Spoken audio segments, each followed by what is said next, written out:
Online Coaching Academy. What's going on, guys? Coach William Grazione here, and we got a question today from FOCA member JC Phelps. The reason I really want to answer this question is because I know a lot of you coaches who are in here are probably working with clients just like this. So let's go ahead and give you guys some information and things to kind of go off of, maybe when you have a specific case just like JC does right now. She says, happy Saturday. I just had a quick question and I wanted to get your opinion on it. Do you have a specific strategy you use for clients who are bottom heavy? Standard, like a pear shape. Very, very common in a lot of women because hormones, right?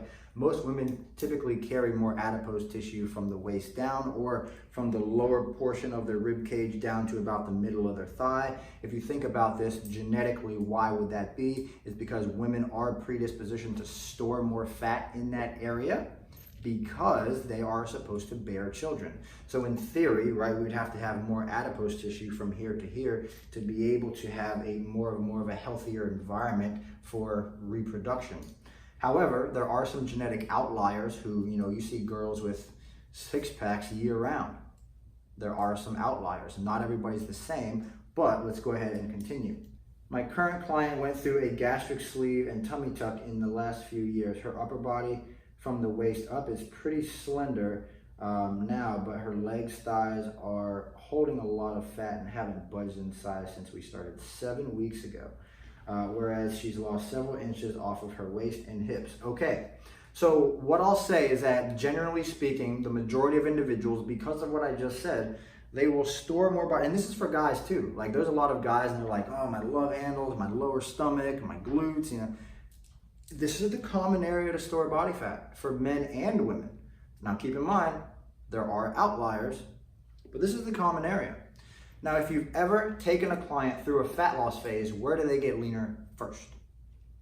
In most cases, I'd say probably 8 out of 10 times, the individual will get lean from their face, neck, upper chest, delts, down into their arms, their upper back. Typically, the upper back is one of the first things that gets lean.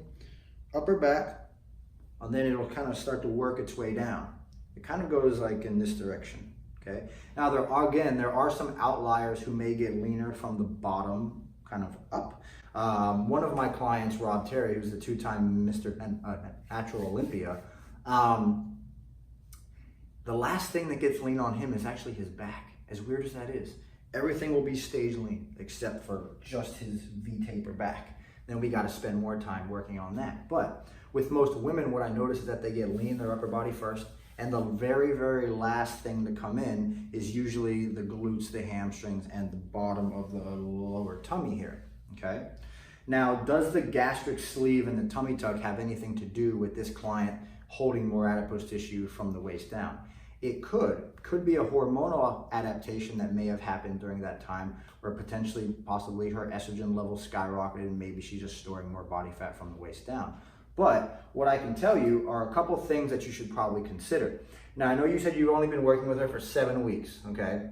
Now, if she's genetically predispositioned to store more body fat in the lower portion of her body, but she's actually seen results around her tummy and her upper body, that's a good thing. It's just a time thing.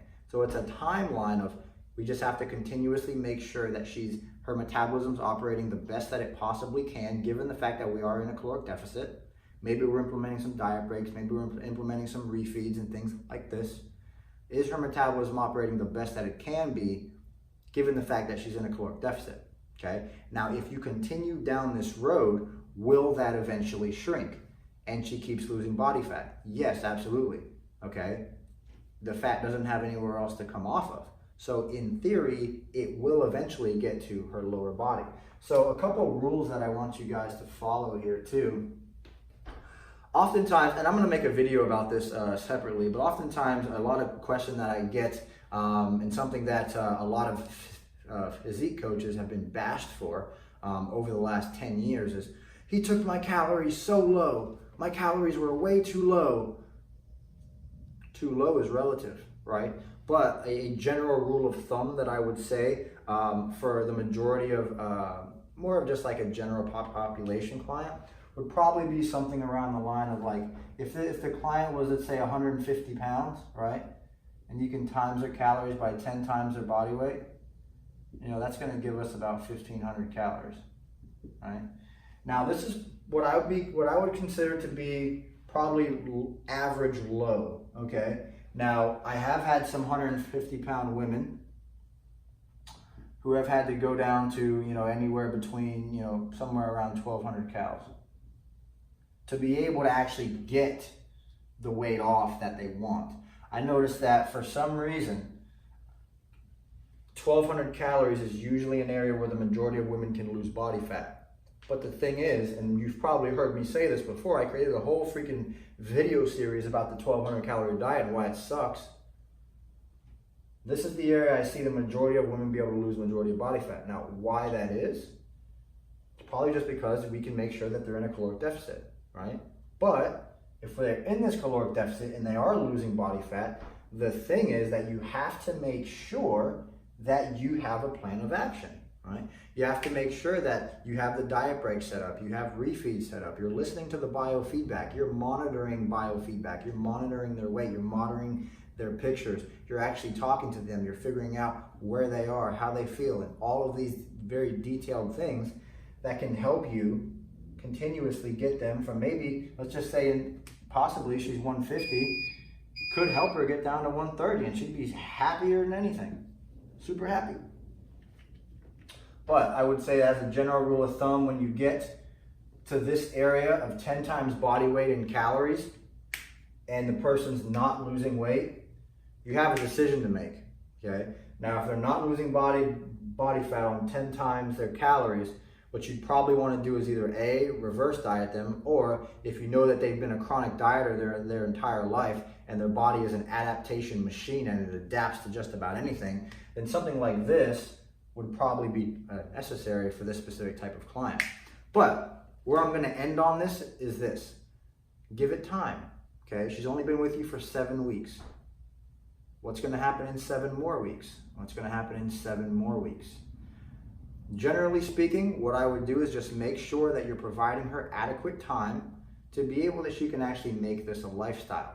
And you don't allow this client to actually pressure you into trying to speed up the process and avoiding a diet break or avoiding refeed days. Because they're going to say, I don't want the diet break, I don't want the refeed, I just want to continuously lose fat. Keep in mind exactly what I said the other day in a video. The things that they want got them to where they are. You need to give them what they need, okay? And that's long-term sustainability when it comes to fat loss. Thanks so much for your question, JC. I hope you found this video helpful. I'll talk to you guys later. Bye.